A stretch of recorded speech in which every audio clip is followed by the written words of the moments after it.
G'day and welcome to episode 20 of The Other Side Australia. I'm Damien Curry and this is your weekly shortcut to Australia's best commentary. Now on video as well as audio podcast, we're on the Discernible platform. This is the show that takes a look at the news of the week that matters from a classical liberal centre-right perspective. That's a perspective that I think is disturbingly missing from the Australian mainstream media these days. On this week's show, the President Speaks. No, not that one. China's scariest president since Chairman Mao, Xi Jinping, has a warning for the rest of the world. Meanwhile, a prominent Aussie senator and war hero says we're already in conflict with China. We'll also hear from two of Australia's most liberal-minded Aboriginal leaders about the real solution to the social and economic problems facing Australia's Indigenous community. And I'll give my thoughts on why it's so important that we keep Australia Day sacred no matter the date on which we celebrate it.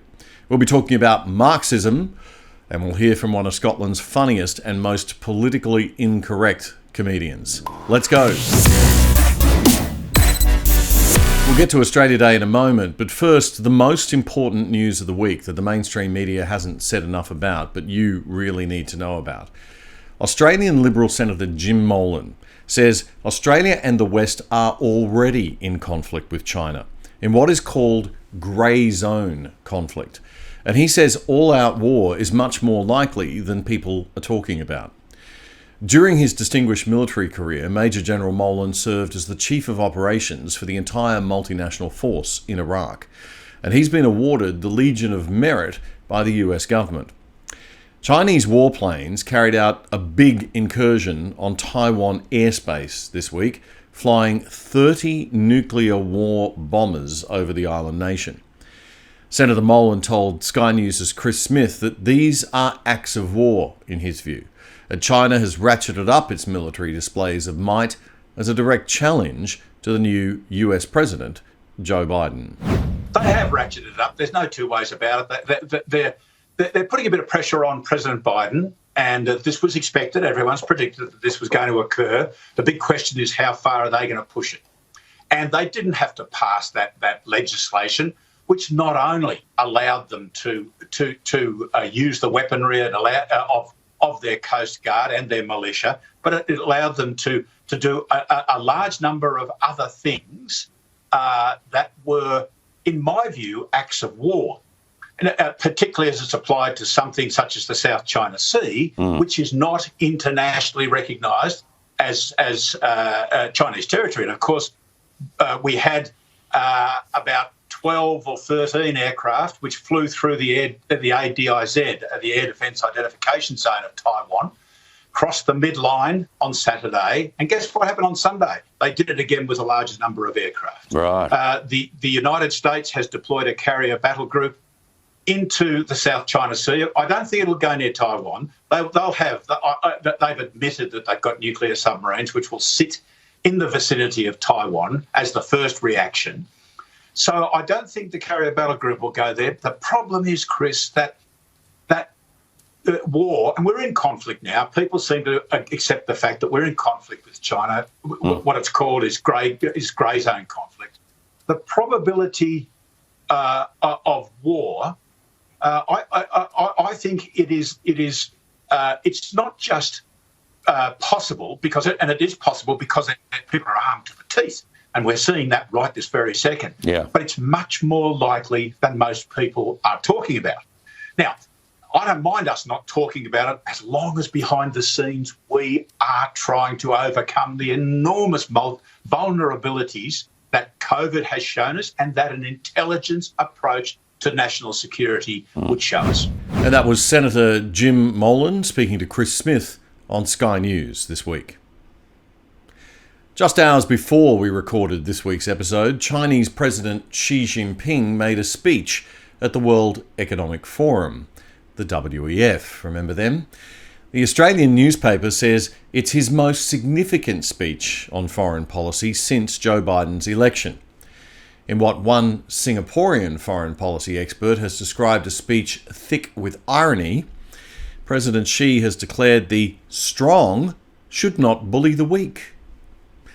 To build small circles or start a new Cold War, to reject, threaten or intimidate others and to create isolation or estrangement will only push the world into division and even confrontation, he said.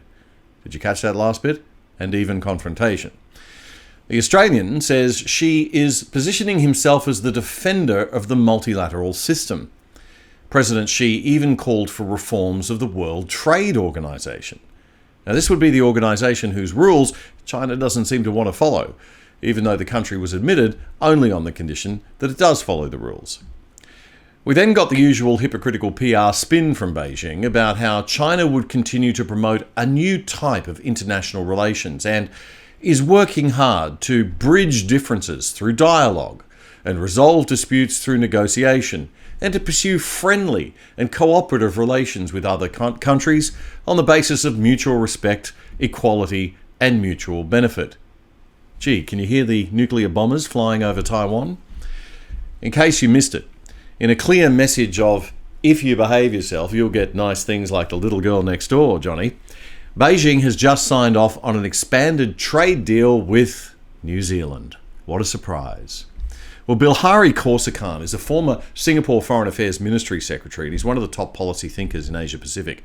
He's told The Australian that Mr. Xi's speech was overflowing with irony, but he said, they don't care what they say. The line about to build small circles and start a new Cold War in Xi's speech shows that Beijing is worried, according to Mr. Kausikan, worried about the emerging coalition of different countries that are getting more and more concerned about China's behaviour in recent years. A coalition against China, which he says has been created much more by Beijing's doing than by anyone else. What China's most worried about is the Quad, the informal arrangement between the US, Japan, India and Australia, which in November held its first joint military exercises since 2007. President Biden's spokeswoman said that Xi's speech at the World Economic Forum virtual meeting changes absolutely nothing about the president's intended China strategy. We believe this moment requires a strategic and a new approach forward, she said. We'll see what that turns out to be in coming months, no doubt. Now, I know many of the people marching in the street on Australia Day meant well. And I know COVID risk magically disappears when there's a trendy identity politics related issue to be marching about. Hey, Dan Andrews, not too worried about this crowd, were you? No. But these guys and gals and others are misguided, and their marching isn't the slightest bit virtuous. Celebrating a national day is a very important thing. Taking a day out to give thanks and reflect upon what makes Australia great is critical to ensuring that we don't just focus on the negatives all the time.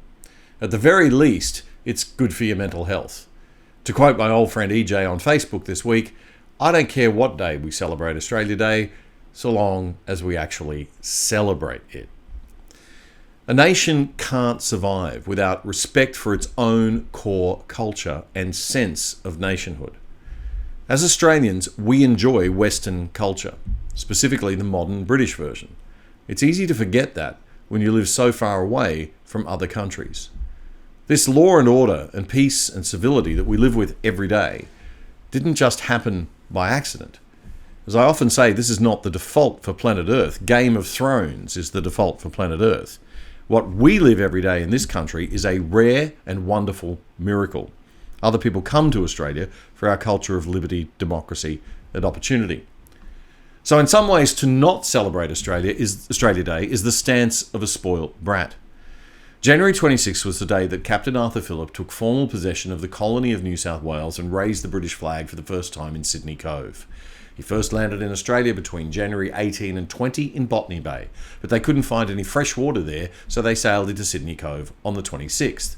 It kind of was the first act that led to the modern Australian nation in a sense. We probably should move the date to January the 1st when the nation was really founded, when Federation kicked in 1901. But we'd lose a public holiday and we'd all be too tired from New Year's Eve celebrations for another party. Now, this nation that we enjoy today, with its British rule of law, Westminster system of parliament and Judeo-Christian-based Western European ideas of freedom and liberty, is a result of a 230-year-old complex history of peoples from all over the world, almost all of whom have an ancestral tale of tyranny and injustice. including the convicts who landed in Sydney Cove on January 26, 1788. The point is that very few of us here, now, alive today, were born more than 100 years ago and know any kind of true injustice, including modern Aboriginal Australians.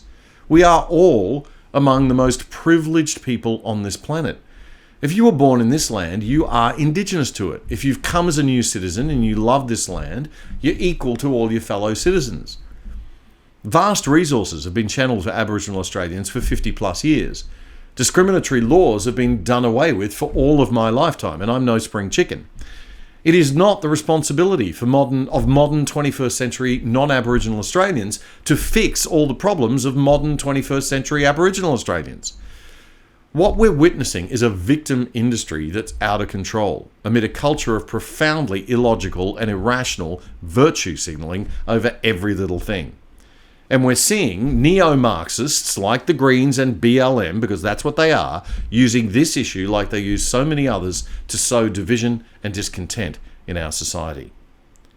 Do you think that if Japan had been victorious in 1945, that Aboriginal Australians would be better off? Do you think if China invades us this century, not such a far-fetched notion anymore, that their government will bestow the preferential spending on Aboriginal affairs that Western European democratic liberalism has? Here are some actual facts. The Productivity Commission says in 2015-16, total direct government expenditure on Aboriginal and Torres Strait Islander Australians was estimated to be $33.4 billion. The estimated expenditure per person was $44,886 for Indigenous Australians, around twice that as for non-Indigenous Australians at $22,000. Now, 64% of that difference, almost two-thirds of it, can be attributed to greater intensity of service use, higher use of the services available to all Australians, like unemployment benefit, Medicare benefits. Around 18% is attributable to the higher cost of providing services, mainly because of more remote locations. And the last 18% represents targeted services, those specifically only for Indigenous Australians. Slightly more than half of all the funding comes from the states, while the rest comes from the federal government. Put simply, Australia is already very generous to its Indigenous peoples, as you'd expect, because Australians are nice people and we like our Aboriginal community. Very few people complain too much about it because everyone recognises the problems and the need. Compare us to ultra-woke Canada, which has twice as many First Nations people and spends significantly less than we do. Is there discrimination in Australia? Yes, positive discrimination in favour of the 850,000 Indigenous Aussies. 22,000 worth of government spending on non-Indigenous Aussies, 44,000 on every Indigenous Australian. The nonsense and the marching in the streets is insane. It's people who don't have a clue what they're marching about, organised by good old neo-Marxists who jump on any populist bandwagon they can to sow division. And it's simply got to stop, for the benefit of Aboriginal Australians and the unity of our nation. The development and so-called invasion of modern Australia was inevitable. History is bloody and unjust. What matters is today. And today, Aboriginal Australians, like all Aussies, are among 25 million of the luckiest people on earth. We must have a day where we celebrate that and do so gratefully, humbly, respectfully, and without using the day to complain. And while some Aussies spend Australia Day bucketing our country in their perpetual orgy of self-virtuous complaint, tens of thousands of Australians still remain stranded around the world. And these are the ones who want to come home for good. The hard-working expats who just want to come home for a visit number tens of thousands more in London, New York, Tokyo, Hong Kong, Singapore, and dozens of other cities around the world to which Australia exports its executive and specialist talent. It's a significant part of our economy, but the deal is if you're an Aussie citizen, you're supposed to be able to come home and go from home as you please. And while a pandemic might be a good reason to slow down international travel, this can't go on forever. And those wanting to quarantine and pay their own way cannot be denied entry into their own country. As for exiting, Australia continues to require we get the government's permission to leave. I still can't believe I'm saying that. And that most people are fine with it. I think North Korea and Cuba are the only other places on earth where that's the case. You know, while we're still a democracy, we can choose how much power we give to government. You do remember that, right? Freedom isn't something government gives us. It's something government takes from us because we let it. Government doesn't have an inherent right to stop you going anywhere. We have certain unalienable, God-given rights as human beings. We need to remember that when we decide to permit government certain extra rights in a pandemic. And so do our governments. It was nice to see UK Prime Minister Boris Johnson taking time out on Australia Day to remember the hundreds of thousands of citizens of both our nations that have been separated by COVID. G'day everybody, and happy Australia Day to our Australian kith and kin, our friends, family here in the UK, and Australians around the world. For two nations that are geographically so far apart, the UK and Australia have long been extraordinarily close. We share so much in our language, our history, our culture. This closeness means that the enforced separation we've had to endure in 2020 has been felt all the more keenly. And while that's, I'm afraid, likely to go on for a while, the new year brings with it new opportunities to share what makes both our nations so special. Some of the very best bits of our own National Gallery are already winding their way to Canberra for the Botticelli to Van Gogh exhibition, and later in the year our cricketers will undertake a similar journey as they set off to reclaim the Ashes. And in between, we shall further explore our friendly rivalry at the Tokyo Olympics. I know that Olympic Games in the past have seen UK sports ministers engage in something of a wager with their Australian counterparts over which country will come out on top in the medal table. I'm not sure, Scott, whether there's ever been a bet between prime ministers, but if you do want to discuss terms, you know where to find me. In fact, Scott, I'm looking forward to seeing you very much this year in Cornwall, when I'm going to welcome you to the G7 and hopefully also to the COP26 in Glasgow as well. And of course, 2021 is going to be the year in which we work together, UK, Australia, to deliver that world-class free trade deal we all want to see, a deal that will make sure that we bring Arnott's shapes to Shetland, Vegemite-flavoured shapes, and sell even more British barbecues to Brisbane and deliver greater prosperity to both our peoples. If you're an Australian celebrating today, have a great time. And if you're British, let's take a moment to celebrate the lucky country and raise a tinny to Australia and all her people. That was UK Prime Minister Boris Johnson. On January 26, the American PragerU conservative educational website posted a new video from one of my favourite social critics, Douglas Murray, the author of the brilliant book The Madness of Crowds. It couldn't have been more timely. The video is entitled, "What Kind of Future Do We Have If We Destroy Our Past?" President Biden this week had a bust of Winston Churchill removed from the Oval Office in a bizarre act of woke virtue signalling. Here's Douglas Murray.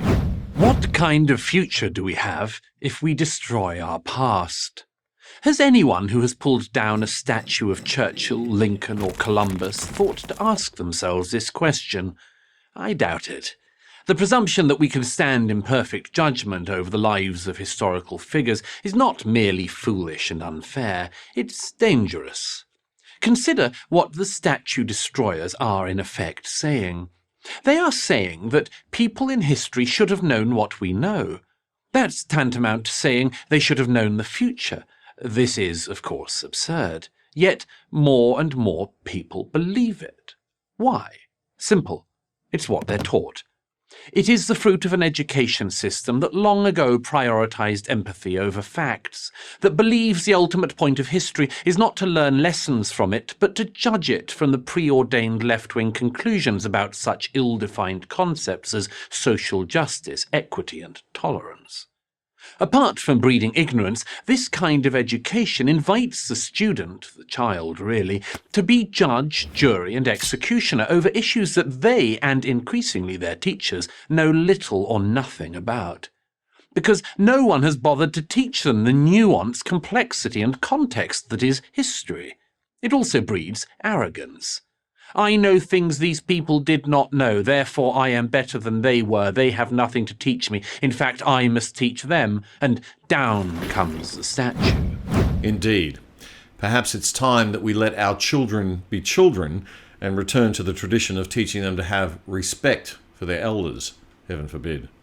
That was Douglas Murray in this week's PragerU 5-minute video. Make sure you catch that one. The link is in the program notes. Like most Australians, I care about the issues affecting our Aboriginal communities. The real issues. What really matters is the health and well-being of modern Aboriginal Australians. What really matters are the social problems of violence and substance abuse in communities that must be solved. What really matters are the high rates of crime and, as a result, the correspondingly high rates of incarceration. Aboriginal culture is rich and mysterious and a wonderful part of our national fabric. But even a culture as strong as traditional Aboriginal culture cannot survive disconnected from the modern world or disconnected from the realities of a global economy. Nor can it survive clinging to injustice of the past. Almost all Aussies have some kind of horrible injustice in our ancestral past. It's over. There are few nations on earth where people are as interested and supportive of their so-called First Peoples as Australia. The goodwill towards Aborigines among most Australians is as high as you could get, and cries of racism from the left are just absurd, divisive nonsense. Racism is not the cause of the problems facing Aboriginal Australians. The solution to the problems have not come, and will never come, from the policies of detached bureaucrats who've been educated in line with the doctrine of identity politics victimhood. They won't come from the woke virtue signalling of the inner city children running amok inside their ABC. Nor will it come from the well-meaning bureaucrats at Cricket Australia who think BLM is just a friendly anti-racism movement. It's not. It's a neo-Marxist organisation using race to help bring about their beloved revolution. Look it up. No, the solutions will only come in the same way that any other society on the planet has ever been built, from within, with hard work and intelligent leadership leading to meaningful lives that are economically productive and spiritually uplifting. How about we listen to what two of Australia's leading Aboriginal thinkers have to say? Last August, the Alice Springs councillor and cross-cultural consultant, Jacinta Nampjimpa Price, interviewed an Aboriginal leader and politician, Nyungai Warren Mundine, for the Centre for Independent Studies podcast on Liberty.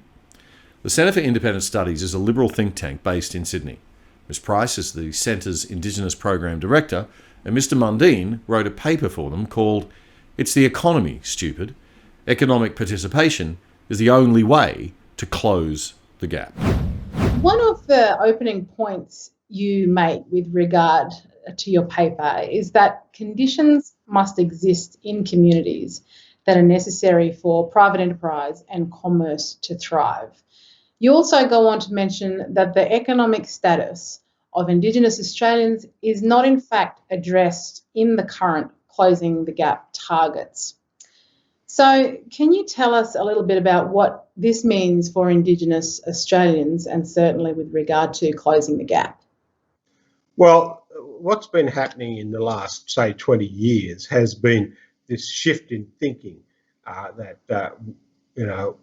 working for community organisations, working through government agencies, and this top-down approach hasn't been working. In fact, over 50 years of this policy area, there's been very little shift in the prosperity of Indigenous people in Australia.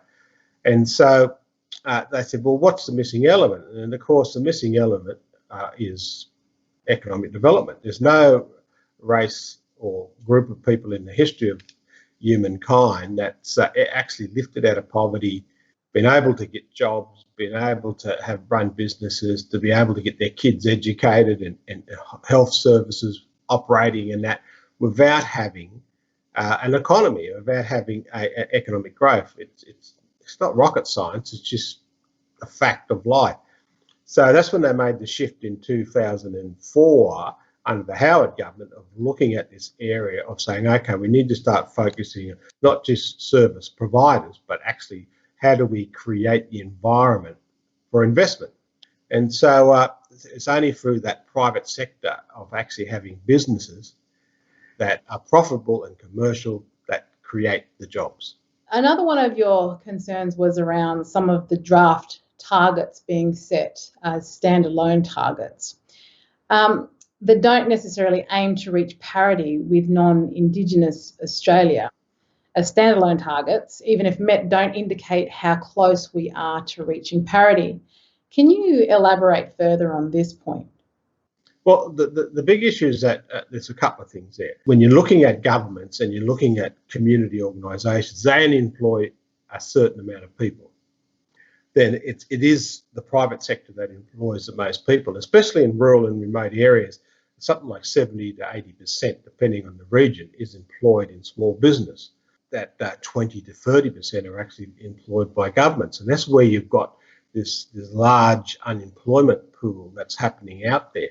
When you look at those at the priority areas, it is all about bureaucracy. And we've been doing that since about 1970. So that's 50 years, and it hasn't worked. And we wonder why you get these incredible unemployment levels in that.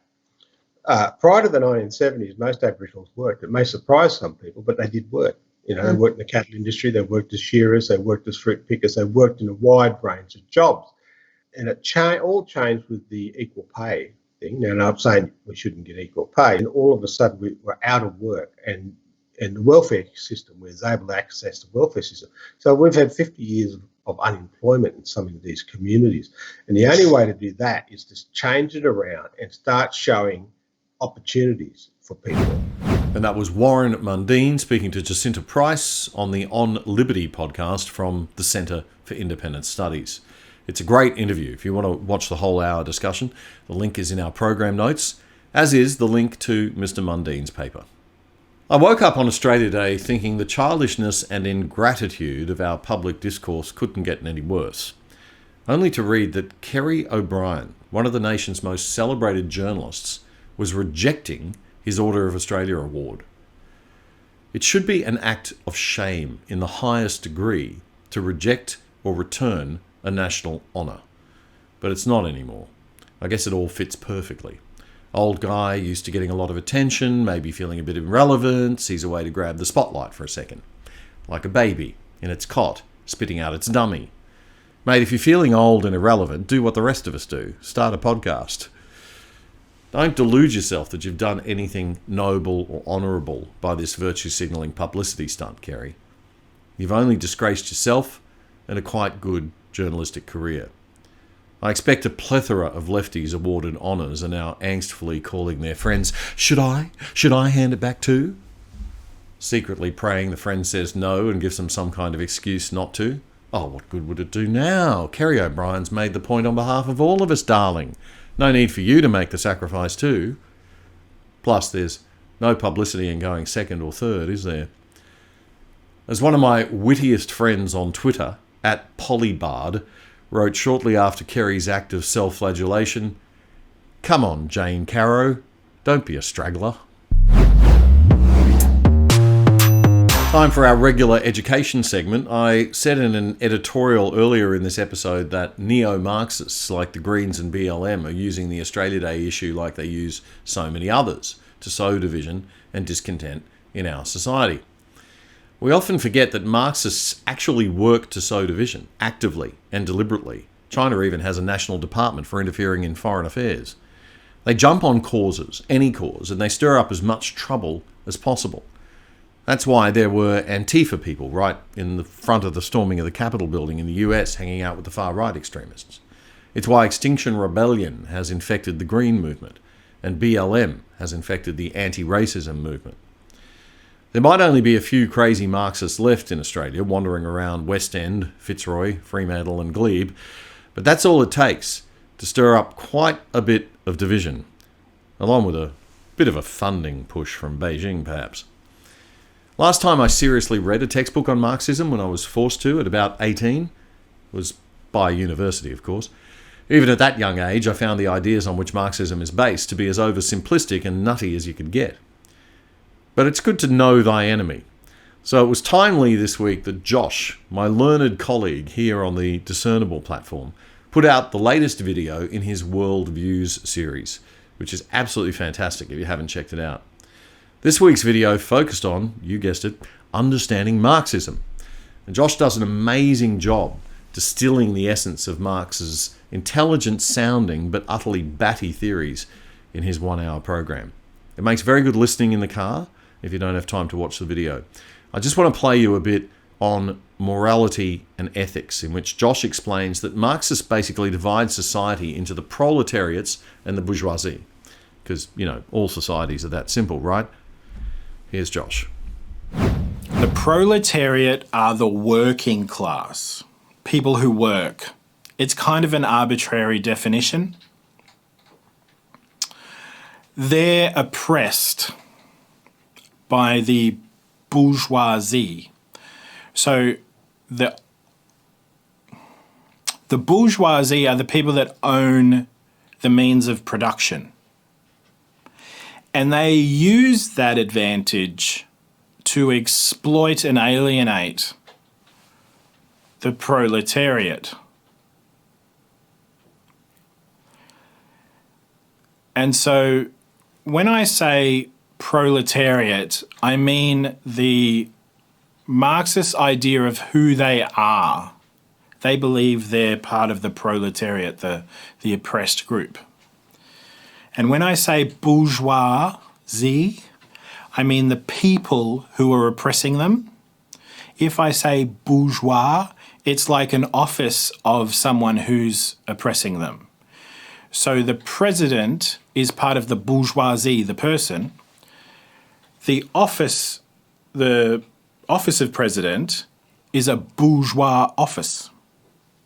So just to make it easier, I'm going to say the workers and the landowners. Okay, proletariat morality is the idea that the workers have been oppressed, and so basically anything they do that moves towards the revolution is absolutely okay. If the workers treat the landowners by killing them, if they steal, everything is okay if it's moving towards the revolution.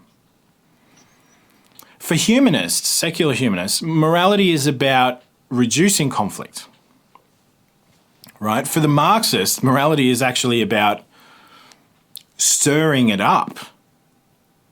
It's a big, big thing. So if you see a riot where, let's just say you see a protest, and some people start to provoke a riot, those people who are doing that are probably going to the protest with a Marxist idea of what they're doing. For a proletariat to not have a big screen TV, and for a bourgeoisie to have a big screen TV, that's inequality. So for the proletariat to steal a big screen TV is justice. They made it, or the working class were involved in making it, therefore they should own it. Basically ethics, anything, lying, cheating, stealing, killing, anything that the working class do to bring about a revolution in the cause of the revolution is absolutely okay. This is Friedrich Engels. Our cause is sacred. He whose hands will tremble, who will stop midway, whose knees shake before he destroys tens and hundreds of enemies, he will lead the revolution into danger. Whoever will spare a few lives of enemies will pay for it with hundreds and thousands of lives of the better sons of our fathers. And they did. In the 20th century, 100 million people were killed by their own Marxist governments. And today, we still think big government is a good idea? Apart from all the good classical liberalism brings to a country in terms of poverty alleviation and healthcare and longevity and proven benefit, free market liberalism would be worth embracing even just on the basis of what it prevents: too much centralised power in government. How the garbage of Marxism and socialism persists is beyond me. I guess it's because they make it sound so nice. Government giving away free stuff, paid for taxing those greedy rich people. And if you're not one of the rich people, it is nice, until the government turns nasty, which it always eventually does. Have a read of George Orwell's Animal Farm. That was Josh from Discernible doing a fantastic job of explaining the worldview of Marxism. Just one clip can't do the whole thing justice, so do make sure that you watch or listen to the whole hour and the whole Worldview series. In fact, it's great stuff. There's a great interview on the Candace Owens show this week that you've got to check out with comedian Brian Callen. The two discussing the attack on free speech, the rush to take offence, and its impact on comedy. One of the spaces that's definitely under attack is just being able to tell a joke, right? Yeah. And this used to be, we needed comedians in the world because comedians actually bring us all closer together. They make fun of everyone. Yeah. And then you kind of realize, all right, it's actually funny. We all kind of suck a little bit. You know, we all have our good things and bad things. And now we're suddenly in an era where comedians, they're digging up tweets from 20 years ago. He said this word and now he needs to be canceled. Yeah. Well, art's always, I think good art has always been something that disturbs, you know, especially satire. Satire was always something that rulers were terrified of, cartoonists. And you know, I mean, I think there's a lot of power in being able to point out the contradictions in human behavior. And all of us are a walking contradiction to an extent. But for the most part, what's great about being allowed to just speak your mind, it's called original self-expression. And if you feel like you're going to get in trouble, if you feel like your livelihood is going to be affected by speaking your mind, by who you're making fun of, I think we're all in trouble because stand-up is still the last, I really believe stand-up is the last bastion of free speech. I totally agree with you. Yeah, so it's incredibly important. Right. We need more of that because it just gets people to think. By the way, it also gets you to kind of lower your guard. When a comedian makes fun of my positions, my political positions, my philosophical positions, just who I am as a person, I listen. If it's really good. Sometimes it's just too undeniable. Right. And you kind of go, man, I never thought about that when it comes to myself. And that's comedian Brian Callen on the Candace Owens show this week. You can check out the full thing. It's great, and you know where to find the link.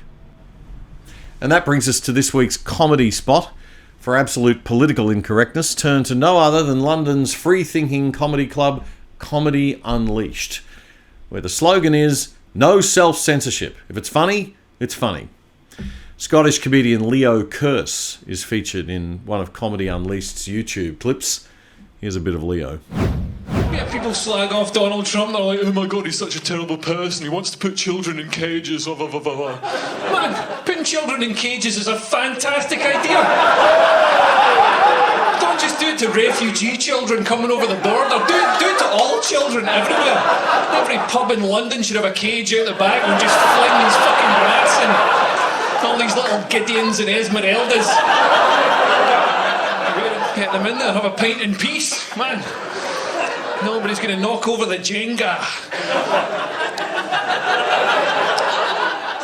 I agree with Donald Trump, but the environment as well. Like, man, these environmentalists. I got talking to one of these Extinction Rebellion guys at a party, this vegan guy, and when he finished telling me about veganism, he still had some energy left over. He told me off because I was using a plastic drinking straw. He said, that's bad, that is single-use plastic. I was like, what do you mean? He says, that's single-use plastic. After you've used that to drink your gin and tonic, it's going to go into the sea and kill a turtle. I said, well, then it's not single-use plastic. I got talking to this guy, this Extinction Rebellion guy. He's a white guy with dreadlocks, you know the kind of guy. I asked him what the environmental issues coming up are. I'm not joking, this is what he said. He said the insects are dying out. I'm not joking, the insects. I was like, oh no, not the insects. I mean, there's not going to be flies left to land in wet dog shit and then land on my chips. I'm not going gonna have to take my chips over the wet dog shit myself and tip them in. That sounds like a horrific inconvenience. I don't want that dystopian future for my children. But yeah, he was telling me global warming, that's the big thing, climate change. Like, apparently it's going to be devastating because temperatures are going to rise by 1.2 degrees over the next 100 years, which is going to be devastating for Scotland. Some of us might have to undo the top button on a duffel coat.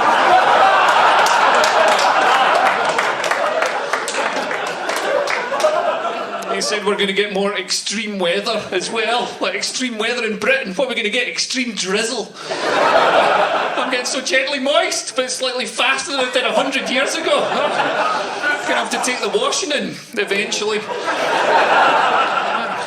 He also said sea levels are going to rise by 6 feet over the next 100 years, which is going to be devastating for people who can't walk uphill.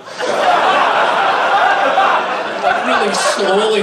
Who's so lazy they can't walk 6 feet up a beach in 100 years? It's going to be devastating for fat people is what I'm trying to say. Obviously, the state of comedy in 2019, there's probably a Guardian journalist in the audience be like, oh my god, that is awful, oh my god. He actually thinks that fat people should live in the sea, oh my god. That's Scottish comedian Leo Kearse at the Comedy Unleashed Club in London. The full clip of that routine is on YouTube. We'll put the link below. But be warned, it's not safe for work or kids. We did a bit of editing on it. And that brings us to the end of this Australia Day week edition of The Other Side Australia. Don't forget to tell your friends about the podcast. We're available on the Discernible platforms, YouTube, Facebook, and the Good Source platform, and all good podcast platforms like Spotify, iHeartRadio. And don't forget to follow me on Twitter at @DCoury, Coory. We'll see you next week.